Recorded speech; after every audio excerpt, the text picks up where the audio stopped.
Hello everyone, welcome to the learn with Ankit. तो आज हम करने जा रहे हैं क्लास 12 की बुक समकालीन विश्व में राजनीति का चैप्टर नंबर 1, जिसका नाम है दो ध्रुवीयता कांड, जिसमें आज हम पढ़ने वाले हैं सोवियत प्रणाली, सोवियत संघ के विघटन, उसके परिणाम, शॉक थेरेपी, अरब स्प्रिंग क्या है, इसकी शुरुआत कब से हुई और इसके कारण क्या थे, और CIS क्या है। तो चलिए देखते हैं हमारी पहली स्लाइड क्या है। पहली स्लाइड में हम पढ़ेंगे सोवियत प्रणाली क्या है। उससे पहले हम सोवियत संघ के बारे में थोड़ी सी जानकारी ले लेते हैं। बर्लिन की दीवार के 9 नवंबर 1979 को जनता ने तोड़ दिया। 1917 की रूसी वैश्विक क्रांति के बाद समाजवादी गणराज्य संघ USSR अस्तित्व में आया। 25 दिसंबर 1991 को सोवियत संघ का विघटन हो गया, यानी वो बिखर गया, टूट गया। तो चलिए चलते हैं हमारी सोवियत प्रणाली क्या है, सबसे पहले ये समझते हैं। तो सोवियत प्रणाली क्या है? सोवियत प्रणाली वह प्रणाली है जिससे सोवियत संघ ने अपना विकास किया था। तो सोवियत प्रणाली में ऐसा क्या था? सभी के लिए रोजगार था, पूंजीवादी व्यवस्था का विरोध था, न्यूनतम जीवन स्तर की सुरक्षा थी, उन्नत संचार प्रणाली थी, नियोजित अर्थव्यवस्था थी, उत्पादन पर राज्यों का स्वामित्व था। ठीक है, चलिए चलते हैं अगले स्लाइड पे। हमारी अगली स्लाइड में है सोवियत संघ के विघटन के कारण। तो क्या क्या कारण थे जिसकी वजह से सोवियत संघ बिखर गया? कम्युनिस्ट पार्टी का अंकुश, नौकरशाही का शिकंजा, रूस की प्रमुखता, राष्ट्रभक्ति की भावना, आर्थिक समस्याओं का समाधान ना होना, यानी जनता जो थी उसकी जो आर्थिक समस्या थी उसका समाधान सरकार नहीं कर पा रही थी, और हर मामले में रूस की प्रमुखता कुछ ज़्यादा ही थी, दखल अंदाजी। और सोवियत संघ परमाणु हथियारों पर अधिक खर्च कर रहा था, और उस समय जो पार्टी थी वे किसी के भी प्रति जवाबदेही नहीं थी। चलिए अगली स्लाइड पे। अगले स्लाइड में हमारा सोवियत संघ के विघटन के कारण नहीं आ पाएगा, परिणाम क्या थे। ठीक है, तो परिणाम हमारे थे शीत युद्ध की समाप्ति हो गई। ठीक है, अमेरिका का वर्चस्व की स्थापना हुई, 15 नए देश हुए जब सोवियत संघ टूटा, रूस सोवियत संघ का उत्तराधिकारी बना, पूंजीवादी व्यवस्था का वर्चस्व हुआ। ठीक है, चलिए चलते हैं अगली स्लाइड पर। तो हमारी अगली स्लाइड है शॉक थेरेपी। शॉक थेरेपी का अर्थ होता है आघात पहुंचाकर उपचार करना। ठीक है, साम्यवाद के पतन के बाद, यानी सोवियत संघ के टूटने के बाद, सोवियत संघ के गणराज्य को विश्व बैंक और अंतर्राष्ट्रीय मुद्रा कोष द्वारा निर्देशित साम्यवाद से पूंजीवाद की ओर परिवर्तन के मॉडल को अपनाने को कहा गया। यानी जो सोवियत संघ से अलग होकर जो 15 देश बने थे उसे अंतर्राष्ट्रीय मुद्रा कोष और विश्व बैंक द्वारा ये निर्देशित या आदेश दिया गया कि वे पूंजीवादी व्यवस्था के मॉडल को अपना लें। इसे शॉक थेरेपी कहा गया। ठीक है, शॉक थेरेपी की विशेषताएं क्या थी? राज्यों की संपदा का निजीकरण हुआ इसमें, सामूहिक फर्म की जगह निजी फर्म आ गए, यानी पहले सब एक समूह बनाकर खेती करते थे, लेकिन अब शॉक थेरेपी आने से जो सामूहिक फर्म थी उसकी जगह पे निजी फर्म हो गई। ठीक है, मुक्त व्यापार व्यवस्था को अपनाया, मुद्रा की आपसी परिवर्तनीयता, आपस में लेन देन हुआ मुद्रा का, मिल्कियत का प्रमुख निजी स्वामित्व, यानी जो पहले मिल्कियत थी वो सरकार के अंडर में थी, लेकिन जैसे ही शॉक थेरेपी को अपनाया तब मिल्कियत का जो प्रमुख रूप था वो निजी स्वामित्व हो गया था। ठीक है, और शॉक थेरेपी के परिणाम क्या निकले? तो पूर्णतः असफल रही, रूस का औद्योगिक ढांचा चरमरा गया, रूसी मुद्रा में गिरावट आ गई। ठीक है, आर्थिक विषमता बढ़ी, खाद्यान्न संकट हो गया, माफिया वर्ग का उदय हो गया, कमजोर संसद व राष्ट्रपति को अधिक शक्तियाँ, जिससे सत्तावादी शासन हो गया, वहाँ तानाशाही होने लगी। ठीक है। एक द्रव्य विश्व में अमेरिका के वर्चस्व के कारण क्या थे? सैन्य कारण, ये रहे, आर्थिक और सांस्कृतिक कारण थे। ठीक है।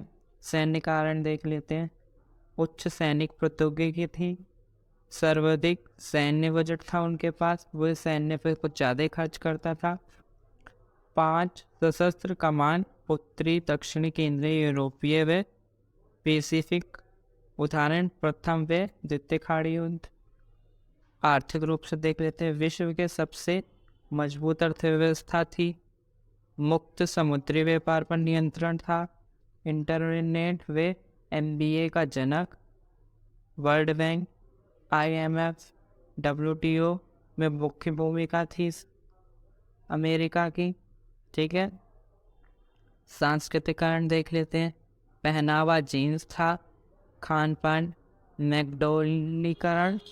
US संस्कृति का विस्तार, रात्रि की शिफ्ट में काम करना, वैलेंटाइन डे मनाना। ठीक है। चलिए अगले स्लाइड पे, हमारी अगली स्लाइड है अमेरिका के सैन्य अभियान, जिन्हें खाड़ी युद्ध भी कहा जाता है। पहला है ऑपरेशन डेजर्ट स्टॉर्म। अमेरिकी के राष्ट्रपति उस समय थे जॉर्ज बुश सीनियर। 1991। किसके विरुद्ध हुआ, यह क्या विवरण?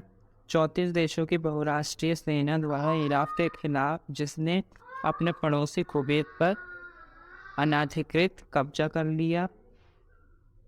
ठीक है, कब्जा कर लिया था, युद्ध किया गया। इसे प्रथम खाड़ी युद्ध या कंप्यूटर युद्ध एवं वीडियो गेम वॉर भी कहा जाता है। ठीक है। परिणाम क्या लिखा है? कुवैत को मुक्त कराया गया। जो हमारा दूसरा ऑपरेशन था वो था ऑपरेशन इनफाइनाइट रिच। उस समय राष्ट्रपति थे विल क्लिंटन। 1998। नैरोबी केन्या तथा दारे सलाम तांजानिया के अमेरिकी दूतावास पर बमबारी के विरोध में सूडान एवं अफगानिस्तान में अलकायदा के ठिकानों पर क्रूज मिसाइल से हमला किया गया, जिसका परिणाम निकला अलकायदा को मुंहतोड़ जवाब दिया गया। ठीक है। तीसरा ऑपरेशन था ऑपरेशन एंड्यूरिंग फ्रीडम, जिस उस समय राष्ट्रपति थे जॉर्ज W बुश।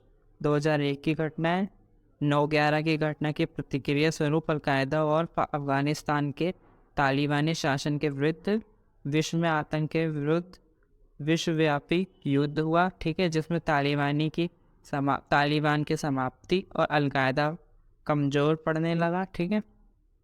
चौथा था ऑपरेशन इराकी फ्रीडम। उस समय भी राष्ट्रपति जॉर्ज W बुश थे। 2003 की घटना है। संयुक्त राष्ट्र की अनुमति के बिना इराक पर आक्रमण, सुरक्षा परिषद द्वारा आलोचना की गई थी इसकी। सद्दाम हुसैन का उस समय अंत हुआ था। ठीक है। चलिए अगली स्लाइड पे। अरब स्प्रिंग क्या है, इसकी शुरुआत कब हुई? अरब स्प्रिंग की शुरुआत किस व्यक्ति के कारण हुई? ठीक है। मध्य एशियाई देशों और दक्षिण अफ्रीकी देशों में तानाशाही सरकार की समाप्ति और लोकतंत्र की स्थापना के लिए जन विद्रोह हुआ, जिसे अरब स्प्रिंग कहा गया। ठीक है। यानी जो मध्य एशियाई और दक्षिण अफ्रीकी देश थे, वहाँ पे तानाशाही सरकार थी, वे किसी की नहीं सुनती थी और वे लोकतंत्र की स्थापना करना चाहते थे। इसीलिए जो उन्होंने जन विद्रोह किया उसे अरब स्प्रिंग कहा गया। अरब स्प्रिंग की शुरुआत 2009-10 में हुई। ठीक है। अरब स्प्रिंग की शुरुआत ट्यूनीशिया के नागरिक मोहम्मद बाऊजीजी के आत्महत्या के कारण हुआ। जो मोहम्मद बाऊजीजी थे, इनके साथ बहुत अत्याचार हुआ था और तानाशाही सरकार के कारण इन्हें बहुत कुछ झेलना पड़ा था। इस वजह से इन्होंने आत्मदाह किया, जिससे अरब स्प्रिंग को एक नई दिशा मिली और ये क्रांति और भड़क गई। ठीक है। चलिए अगली स्लाइड पे चलते हैं। तो अरब स्प्रिंग के कारण क्या थे वो भी देख लेते हैं। वहाँ पे बहुत ज़्यादा बेरोजगारी थी, भ्रष्टाचार था, महंगाई थी, जनता का असंतोष था, गरीबी थी, तानाशाही सरकार थी। ठीक है, चलिए चलते हैं अगली स्लाइड पे। तो अगली स्लाइड में है CIS, जिसका पूरा नाम है लोकतांत्रिक राजनीति और लोकतांत्रिकरण। ठीक है, कॉमनवेल्थ इंडिपेंडेंस स्टेट्स। ठीक है, जिसमें USSR से जो नए देश बने थे वे सारे इसमें शामिल थे। CIS का पूरा नाम क्या है? कॉमनवेल्थ ऑफ इंडिपेंडेंट स्टेट, स्वतंत्र राष्ट्रों का राष्ट्रकुल। इसका गठन 1991 में हुआ। CIS में पूर्व सोवियत संघ के 15 में से 12 देश शामिल थे। ठीक है, इसी के साथ हमारा ये अध्याय ख़त्म होता है। चैनल को लाइक सब्सक्राइब करना ना भूलें। ठीक है, थैंक यू।